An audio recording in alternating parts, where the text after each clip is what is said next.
Assalamualaikum warahmatullahi wabarakatuh. Bismillahirrahmanirrahim. Alhamdulillahirabbil alamin wassalatu wassalamu ala nabiyyina Muhammadin sallallahu alaihi wasallam wa ala alihi wa sahbihi wa man tabi'ahu bi ihsanin ila yaumiddin. Amma ba'du. Perkenalkan, Lukman Farhin, mahasiswa pasca sarjana UIN Siber Syekh Nurjati Cirebon 2025. Legal opini, teori hukum, integrasi. Kasus status anak di luar perkawinan atau pernikahan. Analisis putusan Mahkamah Konstitusi nomor 46 PUU strip 8 Romawi strip 2010. 1. Latar belakang kasus.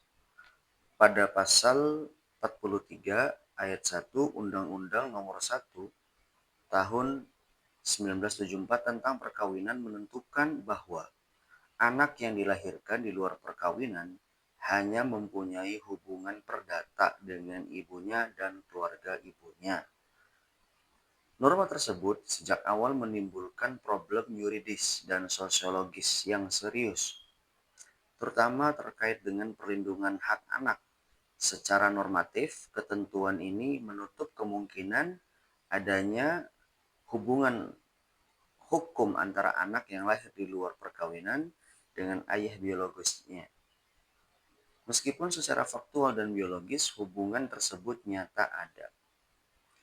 Implikasi dari ketentuan ini antara lain 1. Anak tidak memperoleh pengakuan hukum dari ayah biologisnya. 2.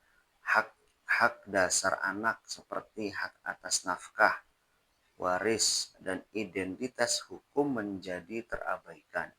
3. Anak menanggung akibat hukum dan stigma sosial atas perbuatan orang tuanya, padahal anak tidak memiliki kontribusi kesalahan apapun.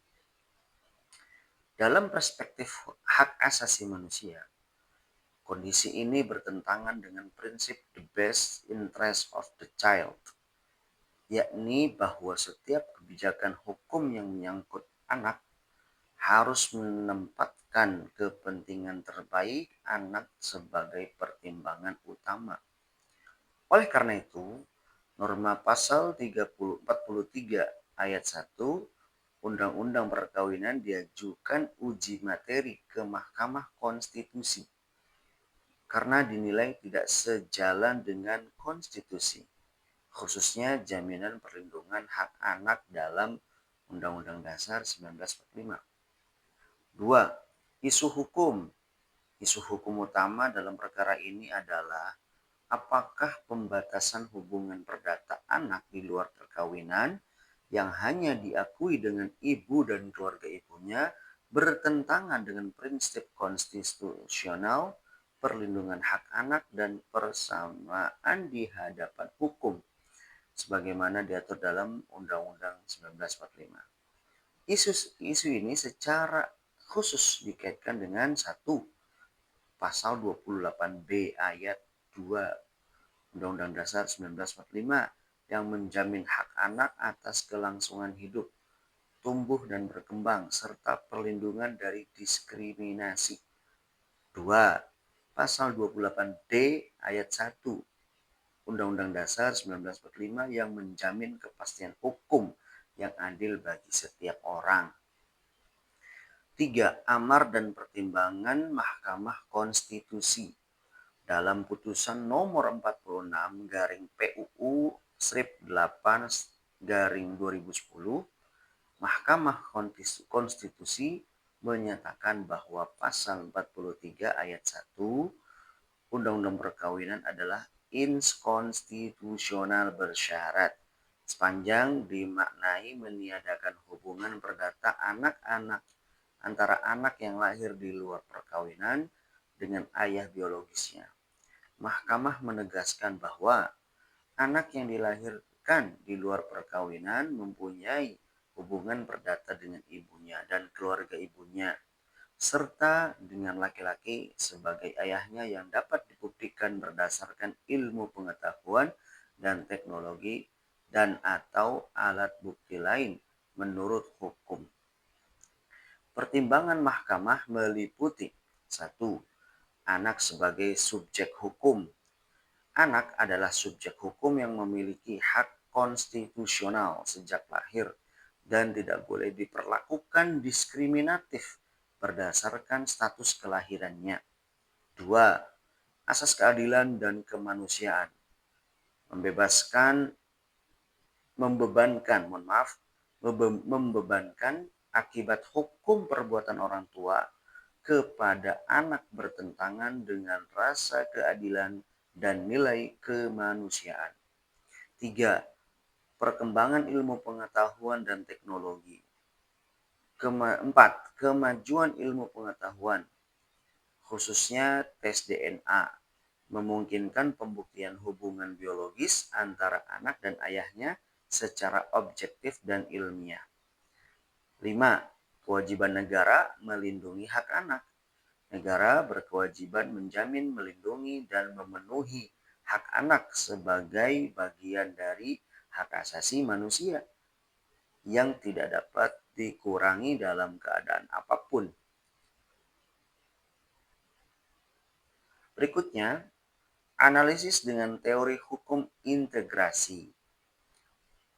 Putusan Mahkamah Konstitusi nomor 45/PUU-8/2010 mencerminkan penerapan teori hukum integrasi, yakni pendekatan hukum yang tidak memisahkan hukum dari nilai sosial, moral, dan kemanusiaan.